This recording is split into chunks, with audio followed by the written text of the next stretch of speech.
Today we're headed to the Chevrolet Trucks dealership to grab some brochures and take a brief look at the new restyled for 1960 Chevy trucks with the jet pod hood. If this great old truck is something you're interested in, then strap yourself in and let's blast off. Come on, take a ride. Let's kick the tires together.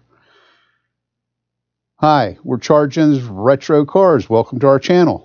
Sit back with us and take a stroll down memory lane. In 1960, Chevrolet's task force era had a steady increase in the totally new 1960 model release. The factory offering had exploded to 165 different products and combinations, compared to the 1959 model year with 139 products. The styling was changed from a massive functional look in the 1955 through 1959 model years to what was referred to as clean functional lines. Gone was the more rounded, bulky look from the 50s. A more sleek and modern appearance now adorned the new Chevrolet truck line for 1960 through 61. New wheelbase was introduced in 1960 with the 78-inch short box fleet side or step side half tons having a 115-inch wheelbase, and the 98-inch long box being a foot longer as shared with the 3/4 ton trucks. The center opening, depending on trim option, was either chrome or painted. 3 louvered blades run horizontally across the center opening, with the Chevrolet name stamped at the base of the grille, while the 61 had a slightly different grille stamping, and the Chevrolet name moved to the center. Below the grille was a chrome or painted bumper that was massive, wider, and more squared as compared to the previous generations. The hoods on the 60 to 61 trucks had a jet pod styling, with a pod on each side of the hood and a flat section in the center, separating each pod. In 1960, the parking lamps were housed in the jet pod in a vertically louvered design with chrome or painted trim surround, while for 61, the lamps were placed in a horizontal bar. Both hoods had a V emblem placed at the center of the hood if a V8 was ordered.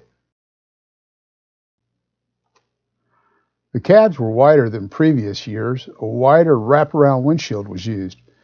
The rooftops were flat and the door pillars slanted to match the windshield pillar.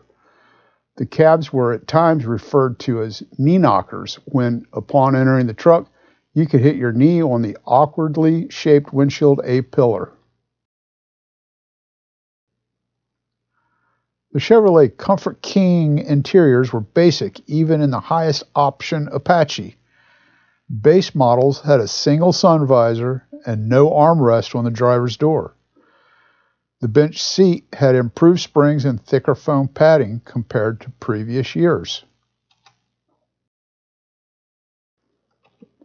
The dash was basic, no frills, and was the same for all models depending on options ordered. The driver's view was a semicircular speedometer at its center above the steering column. 2 large round instrument dials were clustered in curved rectangles on either side of the speedometer. Furthest left was the temperature gauge, then generator indicator. On the right were the oil pressure indicator and gas gauge.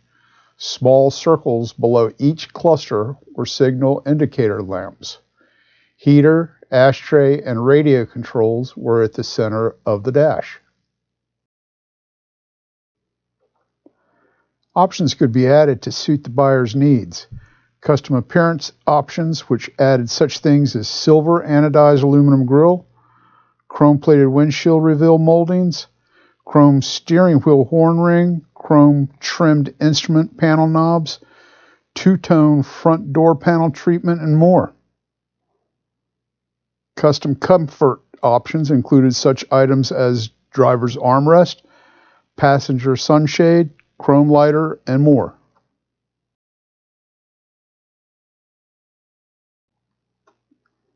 Custom chrome options included chrome bumpers and hubcaps for Series 10, 20, and 30.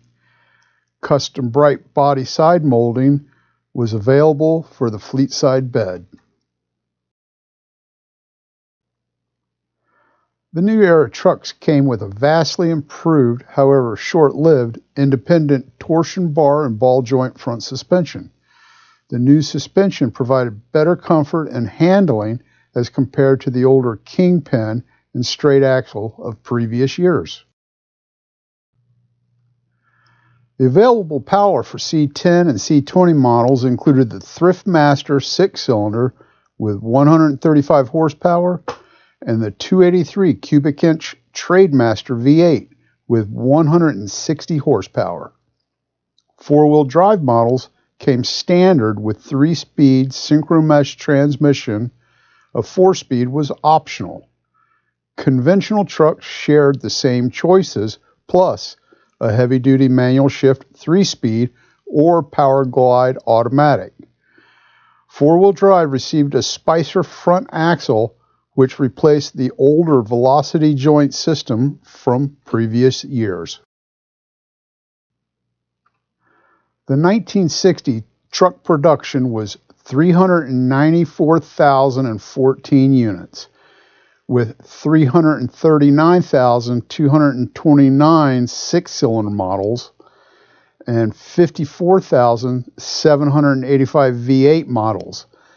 This was the third best year Chevrolet trucks ever had. 1961 production was 342,658 trucks, of which 294,183 were 6-cylinders and 48,391 were the V8 Trademaster. When these classic Chevy and GMC trucks were built, they were bought and sold to work, and most were worked hard. Thankfully, they were built tough enough to withstand the abuses of work, weather, and time. It's nice to see them still in action today. With the support for restoration parts and accessories, they may be here for quite some time.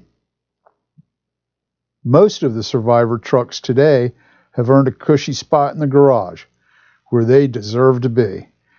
It's such a pleasure to see one of these great trucks at a show, driving down the road, or just browsing the internet for some cool pics. Owners of these trucks build them in many ways, from stock restorations to all-out bagged, notched, and sitting on rockers, or jacked up high in the air in the case of the 4x4. There is no right or wrong way to preserve these fine old classics. As long as they continue to live on, it's all okay with me. Thanks for watching to the end of this video. I hope you have enjoyed this short look at the 1960 and 61 Chevrolet pickup trucks as much as I have had the pleasure to bring this video to you. If you like this video, please like, share, subscribe, and hit the bell notification so you will know when I bring you more automotive memories. Thanks for watching.